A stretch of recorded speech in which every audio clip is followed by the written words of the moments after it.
Juan Diego Boto, aprovechando que está por nuestra tierra, en Almendralejo, y dentro de unas horas representará su obra de teatro, Una noche sin luna. Juan Diego, muchas gracias por tu tiempo y por recibirnos. Encantado de estar aquí contigo. Y empezamos.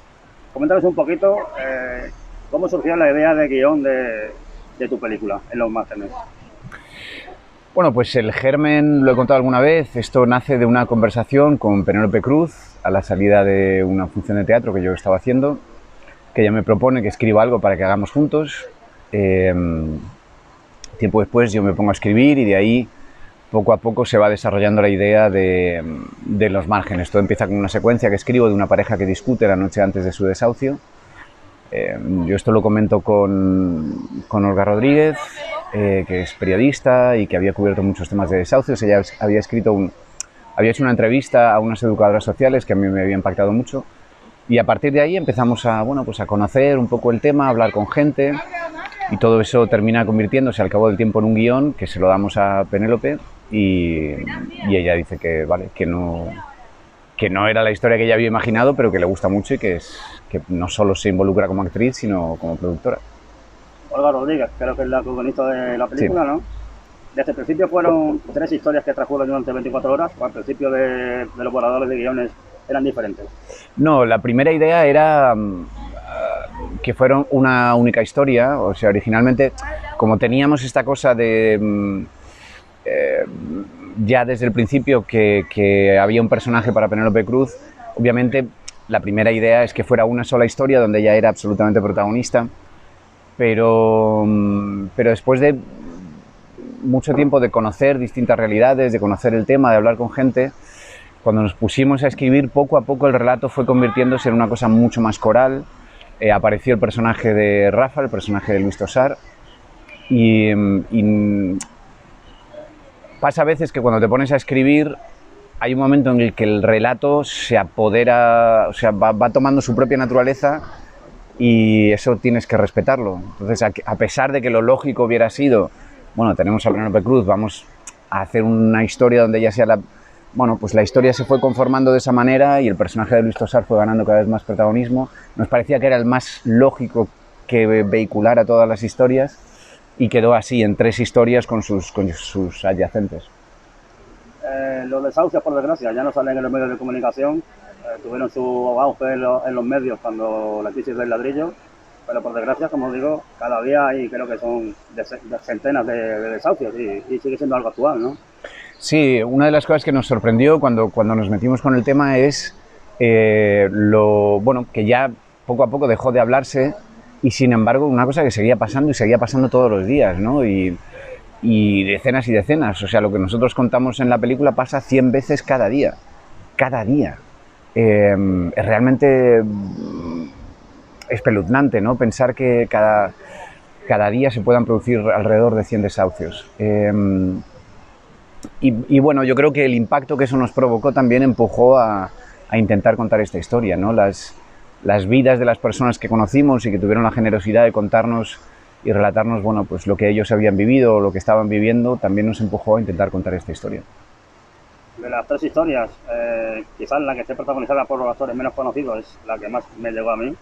Esa historia de ese hijo que no quiere coger el teléfono a la madre, porque verdaderamente es una situación muy dura y verídica, porque muchos padres avalaron a sus hijos, sí, y luego el banco se quedó con los pisos de ambos. Sí, eso lo sacamos de varias historias reales que conocimos, a varias mujeres que habían avalado a sus hijos y bueno, las cosas salieron mal. Y lo que eso provoca, ¿no? Provoca, primero, algunos casos donde, bueno, las cosas llegaron a lo peor que te puedes imaginar, porque gente mayor, perder su casa es perderlo todo, es perder su vida entera. Y luego situaciones muy difíciles afectivamente entre los padres y los hijos, de mucha culpa por parte de los hijos, de mucha dificultad de retomar esa relación porque se sienten que han fallado a sus padres, y a su vez los padres, son relaciones muy complejas, ¿no? Donde lo único que querían, porque en esa época cuando tú comprabas una casa te decían, bueno, si te va mal, la vendes. Y pensabas que hoy compras a 5 y mañana vendes a 10 y eso era automático, que no podía fallar.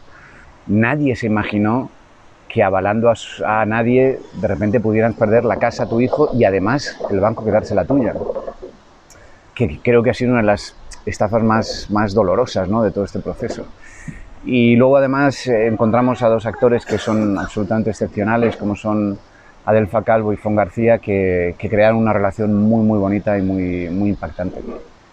Hablando de Adelfa Calvo, yo tengo admiración por esta actriz, porque también es el autor de Manuel Martín Cuenca. Ella tiene pocos minutos, pero cada vez que sale el espectador ya se rompe por dentro. Sí, realmente yo creo que Adelfa es una excelente actriz, además no era una opción evidente porque nosotros teníamos en la cabeza una actriz más mayor, el personaje debería ser más mayor, pero bueno, tuvo la generosidad de hacer una prueba y la prueba suya fue tan maravillosa, tan espectacular, que realmente no cabía la posibilidad de que lo hiciera otra actriz. Y lo que ha hecho es de una sensibilidad y creo que de una grandeza que es muy conmovedor, muy conmovedor. Viendo tu película, no parece que sea la primera obra de un director, pero estuvo para prima. Bueno, gracias. ¿Cuándo fue el momento que tú dijiste, yo creo que ya puedo rodar mi propio largometraje? Bueno, en realidad la idea surgió de una propuesta de Penélope Cruz. La idea era que yo escribiera el guión y a lo mejor que actuara, pero de hecho al principio hablábamos de, bueno, hay que pensar vamos a ir pensando nombres de quién lo puede dirigir, y fue ella quien me dijo, creo que esto lo tienes que hacer tú. Bueno, cuando me lo propuso, yo conocía tanto el material, estaba tan enamorado de la historia que me pareció razonable. Por otra parte, es verdad que dirigir es muy diferente y que es un proceso difícil y complejo y largo, pero yo llevo más de 40, casi 50 o más de 50 películas. Más de 50, que lo he mirado. Más de 50, bueno, pues mira, ni yo lo sabía ya.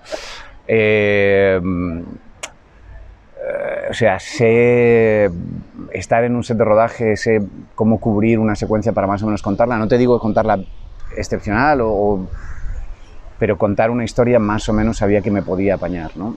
Con lo cual eso no me daba miedo. Y lo que sí tenía era muchas ganas de contar esta historia. Es verdad que lo que decía Penélope, yo conocía mucho el material y me iba a dar mucha pena dárselo a otro, así que bueno, pues me tiré a la piscina. ¿Cuál fue para ti la escena más complicada de rodar en Los Márgenes?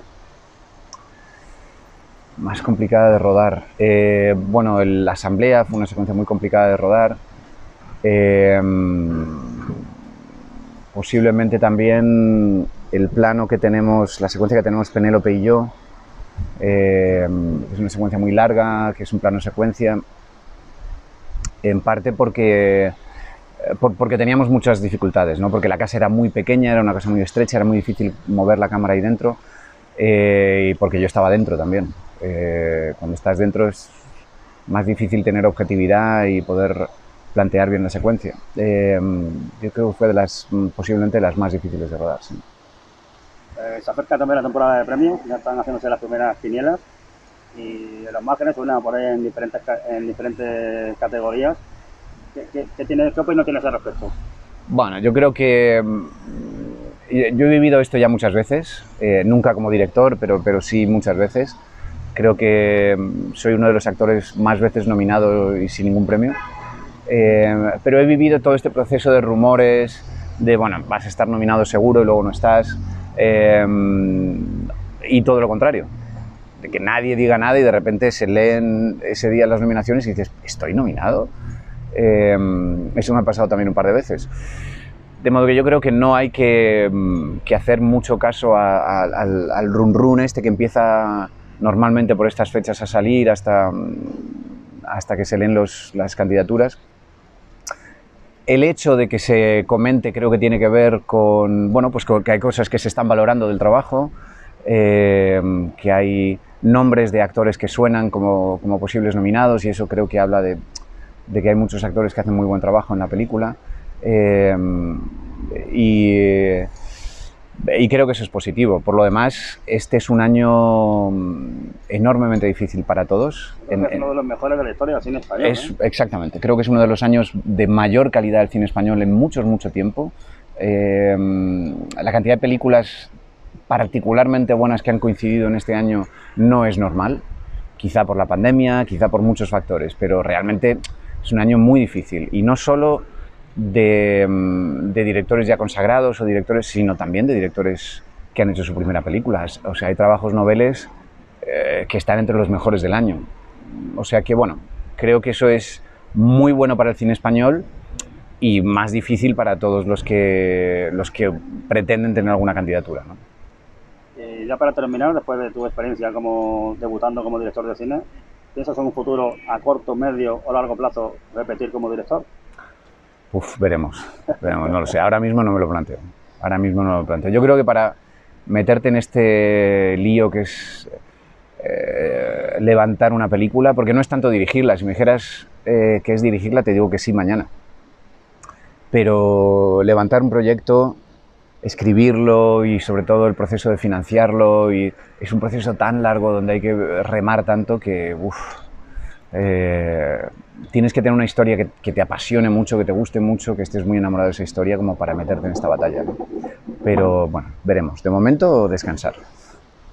Gracias por tu tiempo y Juan Diego, y nos vemos en los cines. Nos vemos en el cine y en el blog del Cine Español.